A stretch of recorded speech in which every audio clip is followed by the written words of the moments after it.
தீர்வா இருந்தா நல்லது, கெட்ட தீர்வா இருந்தா எத்தனை உயிர் இந்த இடத்துல போவன்றது தெரியாது. இந்த வேலையை நம்பி தான் என் பிள்ளைங்களை படிக்க வைக்கிற எல்லாமே நாங்கள் இந்த வேலையை தான் நம்புறோம். இதுக்கு வழியே பிறக்காதா? எங்க சாவனா அவர் வந்து திரும்ப மேல நிக்க வைக்க சொல்லு, கொடியேற்ற சொல்லு. எங்க ரத்தத்துல அவர் பேசுறாரு, ரவுடிஸ் மாதிரி பேசுறாரு. அவர் அந்த காட்டு பேப்பரை காட்டுங்க, பேப்பரை காட்டுங்கன்றாரு. போலீஸ்காரங்க எல்லாம் எங்க மேல பொய் வழக்கு போட்டு இப்ப இந்த வேலை பண்ணிருக்காங்க. கொரோனால வேலை செஞ்சா 5000 ரூபாய் கொடுக்குறாரு சொன்னாரு, செய்யல. யாரே முதலமைச்சர் ஐயா உங்க ஸ்டாலின் சொன்னாரு. இப்ப நீங்க யாருன்னு எங்களை கேக்குறாரு அவரு. அவங்களதான் வந்து வீடு வீடா இன்னும் போலீஸ்கார அரெஸ்ட் பண்ற மாதிரி அரெஸ்ட் பண்ணி போய் அவங்களெல்லாம் வந்து கையெழுத்து வாங்குறாரு. யாரே சேர் பாப்பாண்ண. இதனால 800 பணம் கவலை கிடையாது.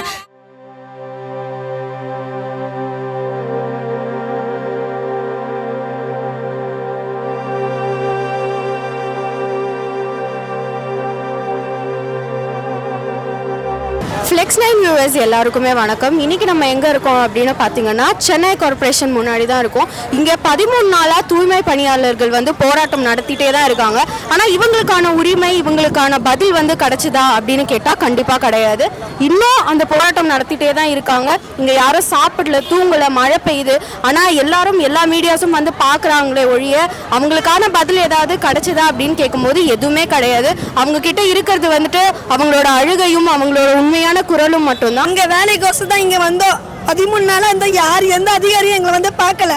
இன்னைக்கு போலீஸ்காரங்க நாங்க வழி மறைக்கிறோம் சொல்லிட்டு எங்களை இங்கிருந்து தூக்க சொல்றாங்க. அப்ப நாங்க எங்க போவோம்? எங்களுக்குன்னு ஒரு இது கிடையாதா? இவருக்கு ஓட்டு போட்டு வர வச்சதுக்கு எங்களுக்கு இதுவா? அது யோசனை பண்றாங்களா இவங்க? உள்ள இருக்க அதிகாரிகள் பணத்தை வாங்கி எங்களை வித்துட்டாங்கன்னா அப்ப நாங்க எங்க போவோம்? 13 நாள் ஆச்சு. இன்னைக்கு எங்களுக்கு பதில் சொல்றேன்னு சொல்லிக்கிறாங்க. இதுக்கு முன்னாடி பேசுறேன்னு பேசினாங்க, பதில் சொல்லல. இன்னைக்கு வந்து சொல்றேன்னுக்கிறாங்க. 1 மணிக்கெல்லாம் உங்களுக்கு பதில் தெரியும்னு இருக்காங்க. அதனால நாங்கள் உக்காந்துன்னு இருக்கிறோம். கேஸ் இப்போ வந்து பார்த்தோன்னா இப்போ நடந்துட்டு இருக்கு. இது வரைக்கும் ஒரு 6 கட்டமாக பேச்சுவார்த்தை நடத்தினாங்க. ஆனால் எல்லாமே தோல்வியில் தான் முடிஞ்சிருக்கு.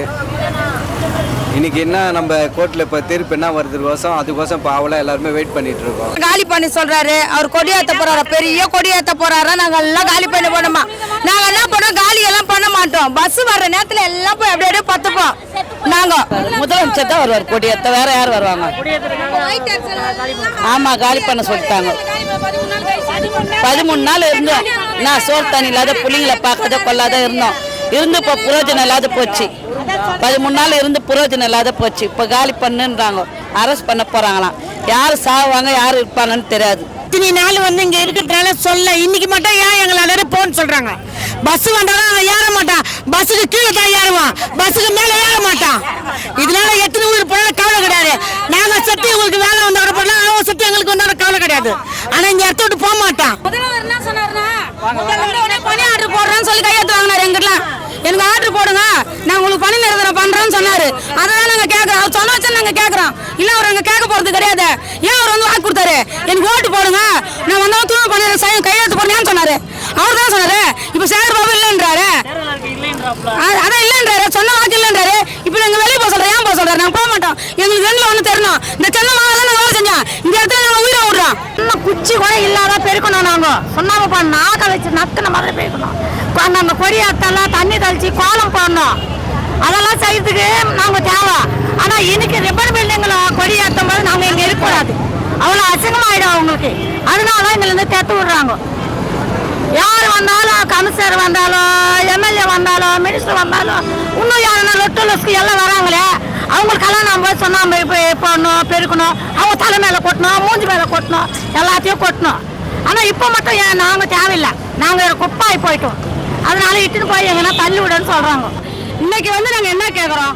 எங்களுக்கு வந்து நிரந்தர பணி தானே கேட்குறோம். அந்த நிரந்தர பணி கூட கொடுக்கு. நாங்கள் எதுக்காக ஓட்டு போகிறோம்? முக ஸ்டாலின் வந்தாருன்னா நம்ம நிரந்தர பணி படுத்துறோம் தான் போடுறோம். அப்போ இவரே இந்த மாதிரி பண்ணாருன்னா மற்றவங்க எங்களுக்கு யார் வேலை கொடுப்பா? 50 வயசுக்கு மேலே இருக்கிறவங்களாம் தூக்கிட்டா எங்கே போவாங்க?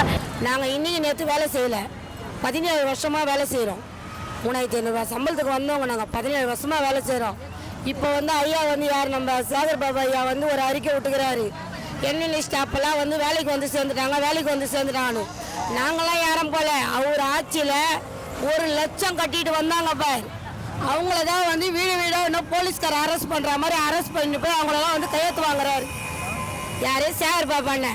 எனக்குலாம் எங்கள் வீட்டுக்காரர் இல்லை, வீட்டுக்காரர் சரியில்லை, எல்லாம் எவ்வளோ பேர் கஷ்டப்படுறாங்க. இந்த வேலையை நம்பி தான் என் பிள்ளைங்களை படிக்க வைக்கிற எல்லாமே நாங்கள் இந்த வேலையை தான் நம்புகிறோம். இதுக்கு வழியே பிறக்காதா? 10 வருஷமாக நாங்கள் இங்கே வேலை செய்கிறோங்க. இங்கே கொரோனாலேருந்து தண்ணி வந்ததுலேருந்து எல்லாமே நாங்கள் செஞ்சுட்டு தான் இருக்கிறோம். நாங்கள் செஞ்சுட்டு இப்போ வந்து 1ஆம் தேதி அதுவும் நாய் விரட்டுற மாதிரி உங்களுக்கு வேலை இல்லை, உங்களுக்கு கையெழுத்து கிடையாது சொல்லி வெளியே தேத்தி அனுப்பிச்சிட்டாங்க.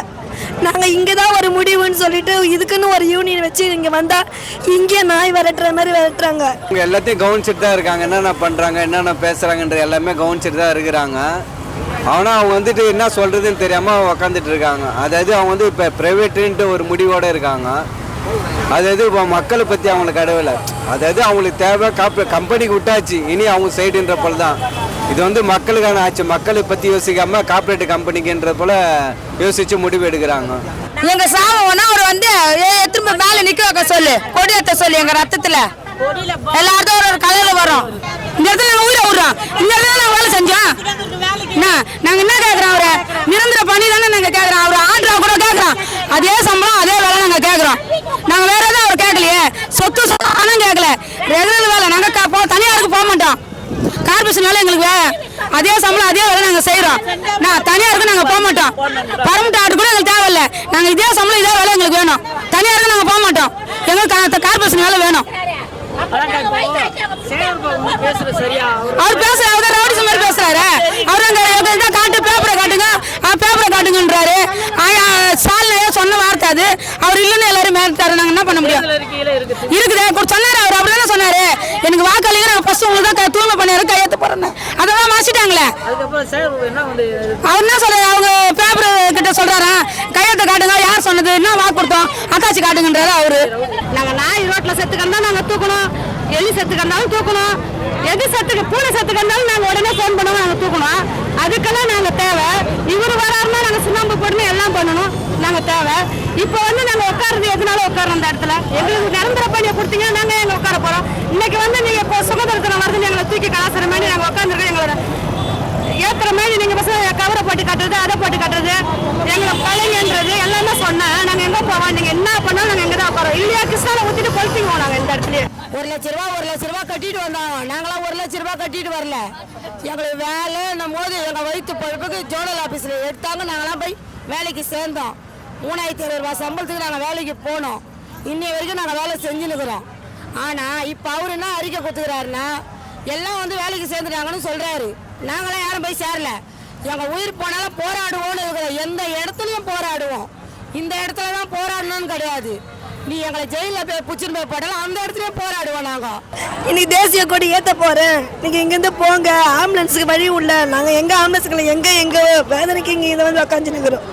வேறு வழியே இல்லையா? அதுதான் இப்போ உட்காந்துருக்கேன். இப்போ தூக்குங்க சொல்லி போலீஸ்காரங்கெல்லாம் எங்கள் மேலே பொய் வழக்கு போட்டு இப்போ இந்த வேலை பண்ணியிருக்காங்க. இதுக்கு ஒரு தீர்வு காணணும். அது முதலமைச்சர்கிட்ட போகணும். இது அமைச்சர் சேகர் பாபு மட்டும், ஐயா மட்டும், அவர் மட்டும் தான் வந்துட்டு பேசிட்டு போறாரு. அவர் என்ன சேகர் பாபு என்ன சொல்லியிருக்காரு? இல்லை, அவர் என்ன சொல்றாருன்னா, இருந்தால் இதில் வாங்க, இல்லையா உங்ககிட்ட பேச்சுவார்த்தை கிடையாது, ஃபர்ஸ்ட் இந்த இடத்த விட்டு காலி பண்ணுங்க. சேகர் பாபு வந்து இதெல்லாம் பார்த்தாரா? மக்கள் படுற கஷ்டத்தெல்லாம் பார்த்தாரா? இல்ல, அவரு கிட்ட வந்து பேசினாரா? என்ட்ரன்ஸ்ல போகும்போது இப்படிக்கா போவாரு, பேக் சைடில் அப்படிக்கா போயிடுவாரு. அவர் எப்போ வருவாரு எப்போ போவாருன்னு தெரியாது, எந்த வழியில் வருவாரு தெரியாது. அவர் ஆனால் மக்களை இது வரைக்கும் உங்களோட அழுகை எதுவுமே இன்னும் கேட்கல. எதுவுமே கூட எங்கள் சங்கத்தின் சார்பாக வந்துட்டு போயிட்டு நம்ம எல்டிசி சார்பாக நம்ம வழக்கறிஞர் சங்கத்தில் போய் பேசிட்டு வருவாங்க. ஒரே வாதம் வந்து அதில் ஜாயின் பண்ணிக்கு கேஸை நீங்கள் கோர்ட்டில் பார்த்துக்கலாம் நம்ம அப்படின்றாங்க. அதாவது ப்ரைவேட்டுக்கிட்ட போகணுன்னு தான் சொல்கிறாங்க தவிர, நாங்கள் இதே பண்ணி தரோம், அதுக்கப்புறம் கேஸ் வருமா நம்ம 2 பேர் பார்த்துக்கலாம்னு சொல்ல மாட்டேன்றாங்க. அவங்ககிட்ட போய் ஜாயின் பண்ணிக்கன்றாங்க. அங்கே போய் ஜாயின் பண்ணிக்கிறப்பறம் கேஸ் எப்படி நடத்த முடியும்? நீங்களே சொல்லுங்கள். நடத்துறது அதாவது திசை திருப்புறாங்க இவங்க. அதை வந்து நம்ம மேலே சொல்கிறாங்க, இவங்க தான் திசை திருப்புறாங்கன்ட்டு இவங்க சொல்கிறாங்க. 1 லட்சம் கட்டவங்க தான் போய் கையெழுத்து போட்டுக்கிறாங்க. அதுவும் அவர் ஆட்சியில் அவருக்கோசம் உழைச்சவங்க அவங்கள சேர்த்தார தவிர, அவர் ஆட்சியில் உழைச்சவங்கள நிறைய பேர் இருக்கிறாங்க. இல்லாதப்பட்டவங்க, தலை காஞ்சி போனவங்களாம் இருக்கிறாங்க. அவங்களெல்லாம் அவர் சேர்க்கல, பணம் கொடுத்தவங்கள மட்டும் தான் சேர்த்தாரு. அதை தான் அறிக்கை கொடுத்துக்கிறாரு, ஐயா சேர்ந்துட்டாங்கன்னு இதை தான் சொல்லுகிறாரு. நாங்களாம் யாரும் சொல்லம்மா, 12 மணிக்கு தீர்ப்பு வரேன்னுக்கிறாங்க. நல்ல தீர்ப்பாக வரணும்னு கடவுளை வேண்டின்னு உட்காந்துக்கிறோம். ஒயின் ஷாப்பில் இருக்கிறவனுக்கு போய் கவர்மெண்ட் வேலை கொடுத்தாரு யாரு? நம்ம சேகர் பாப்பாண்ட ஒயின் ஷாப்பில் இருக்கிறவருக்கு. ஏன்னா பாவம் அவர் வந்து கொரோனால வருதா புயலெல்லாம் இறங்கி வேலை செஞ்சவங்க. அவங்களுக்கு 1000 ரூபாய் மாசமான நிதி கொடுத்தாரு. எங்களுக்கு என்னத்தமா கொடுத்தாரு? கொரோனால வேலை செஞ்சா 5000 ரூபாய் கொடுக்குறாரு சொன்னாரு. செய்யல. யாரே முதலமைச்சர் ஐயா சொன்னாரு. ஆனா எங்களுக்கு செய்யல. எங்களை இன்னும் நியாயம் கூட கேட்கல. மாஸ்க் போட்டு வேலை செஞ்சானு கேட்கல. கை க்ளோஸ் வேலை போட்டு செஞ்சான்னு எங்களை கேட்கல முதலமைச்சர். இன்னும் நியாயம் வந்து எட்டியும் பார்க்கல. எங்களோட டிமாண்ட் வந்து இனிமேட்டு என்ன நம்ம ஸ்டாப் எங்களுக்கு தேவையில்லை. ஒன்று நிரந்தர பணி எங்களுக்கு வேணும். இல்லை நாங்கள் இந்த வேலையில தான் இருக்கிறோன்னு சொல்ல ஒரு ஆதாய தொகுப்பூதியன்னு எங்களுக்கு வேணும். இது இருந்தால் தான் எங்களுக்கு நல்லது. இல்லைன்னா மறுபடியும் என்ன நம்ம ஸ்டாப் இல்லை ரோடுக்கு போங்கன்னு சொன்னா எங்களுக்கு வேற வழி இல்லை. எங்களுக்கு தேவை நிரந்தரம் தான் வேணும். தனியார் மையம் எங்களுக்கு வேண்டாம். இப்போ 10ஆம் தேதியிலிருந்து 15ஆம் தேதிக்குள்ள வாடகை கொடுக்கணும். கரண்ட் பில்லு கட்டணும். பிள்ளைங்களை படிக்க வைக்கணும். காலேஜ் படிக்க வைக்கணும். எல்லாமே பண்ணணும். நாங்கள் இதை நம்பி தான் இருக்கிறோம். 50 வயசுக்கு மேலே இருக்கிறவங்க தூக்கிட்டு எங்கே போவாங்க? அவங்க இந்த வேலையை விட்டு எனக்குலாம் இந்த வேலையை விட்டு ஒன்றுமே 16 வருஷமா அந்த வேலை செஞ்சுட்டு இப்போ போய் நாங்கள் வேலை கட்ட தருவாங்களா? எங்கள் உழைப்பை ஃபுல்லாக இதில் போட்டுக்கிறோம். அடிப்பட்டாலும் ஒரு திடீர்னு ஒரு ஆக்சிடென்ட் ஆகணும் வருவாங்க. இஎஃப் கிடையாது, பிஎஃப் கிடையாது, எதுவுமே கிடையாது. இப்போ வந்து நான் 16,000க்கு போனால் எப்படி போவாங்க எல்லாம்? இதை வந்து 5 வருஷத்துக்கு முன்னே சொல்லியிருந்தாங்கன்னா நாங்கள் போயிருப்போம். இப்போ வந்து நீங்கள் அதில் போய் ஜாயின் ஆகணும்னா நாங்கள் எப்படி ஆக முடியும்? அது 50 வயசுக்கு மேலே இருக்கிறவங்க தூக்கிட்டாங்கன்னா அவங்க எங்கே போவாங்க? இப்போ வந்து நீங்கள் அதில் சேர்ந்துக்கணும்னா நாங்கள் சேர மாட்டோம். நாங்கள் இதில் தான் இருப்போம். எங்களுக்கு நிரந்தர பண்ணி கொடுக்கணும். என்ன ஆனாலும் இந்த இடத்துல தான் நாங்கள் உட்காந்துருப்போம். வேறு எங்கேயுமே போக மாட்டோம். எங்களுக்கு ஒரு தீர்ப்பு சொன்னால் தான் நாங்கள் நவருவோம் அந்த இடத்த விட்டு. நேற்று போய் திறப்புழாவுக்கு போகிறாரு எங்கள் கொருக்குப்பேட்டைக்கு ரேஷன் கார்டை திறக்கிறதுக்கு. 13 நாளாக என் புள்ளக்குட்டியை விட்டு நாங்கள் உட்காந்துக்கிறோம். எல்லாரும் புருஷன் இருக்கிறவங்களும் இருக்கிறாங்க, புருஷன் இல்லாதவங்களும் இருக்கிறாங்க. எல்லாருமே இருக்கிறாங்க. அம்மா அப்பா செத்து போய் குழந்தைய வளர்க்குறவங்களும் இந்த இடத்துல இருக்கிறாங்க. எங்களை பார்க்கறதும் முதலமைச்சருக்கு நேரம் இல்லை. ரேஷன் கார்டை திறக்கிறதுக்கு நேரம் இருக்குது அவருக்கு. 13 நாளாக உட்காந்துக்கிறோம். யாரை நம்பி ஓட்டு போட்டோம்? நாங்கள் அவரை நம்பி தானே நாங்கள் ஓட்டு போட்டோம். ஓட்டு போகிறதுக்கு முன்னே என்ன சொன்னார்? நான் வந்தா உங்களுக்கு தான் செய்வேன்டாரு. அந்த பிற்பாடு சொன்னாரு உங்களுக்கு தான் செய்வேன்னு. உங்க ஸ்டாலின் சொன்னாரு.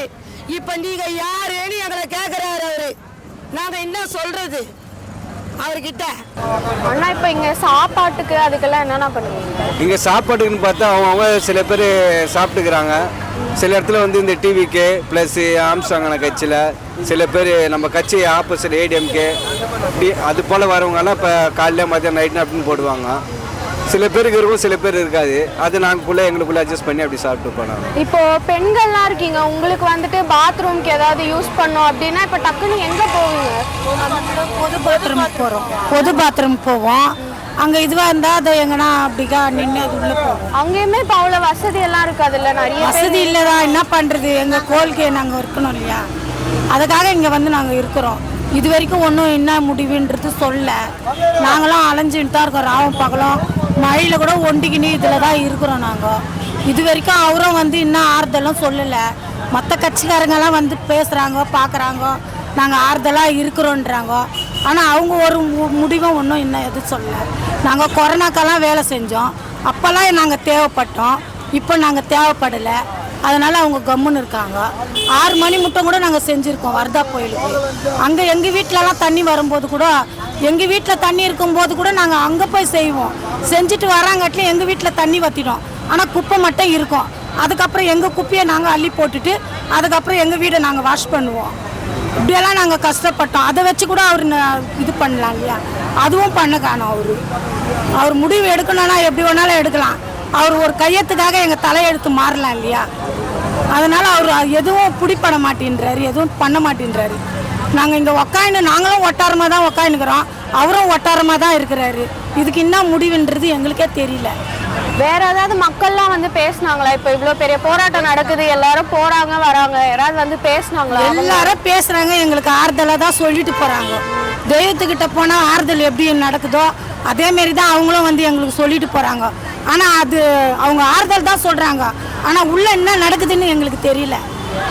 இப்போ அதெல்லாம் உங்களுக்கு எப்படிக்கா தெரிய வரும்? உள்ளே வந்துட்டு என்ன கேஸ் நடக்குது, என்னென்ன பேசுகிறாங்க, அதெல்லாம் உங்ககிட்ட யார்? எங்கள் பாரதி என்ன சொல்லுவாங்க வந்து இந்தமாரி எல்லாம் கேட்குறாங்கம்மா, நீங்கள் இருங்க, உங்கள் கொள்கையை நீங்கள் விட்டு கொடுக்காதீங்க அப்படின்னு சொல்கிறாங்க. அதை வச்சு தான் நாங்கள் தெரிஞ்சுக்கிறோம் நல்லது கெட்டதுன்றது. அவர் மூலயமா எங்களுக்கு தெரியும். இன்னைக்கு என்ன தீர்வு வரும்னு பார்த்துனுக்குறோம். நல்ல தீர்வாக இருந்தால் நல்லது, கெட்ட தீர்வாக இருந்தால் எத்தனை உயிர் இந்த இடத்துல போவோன்றது தெரியாது.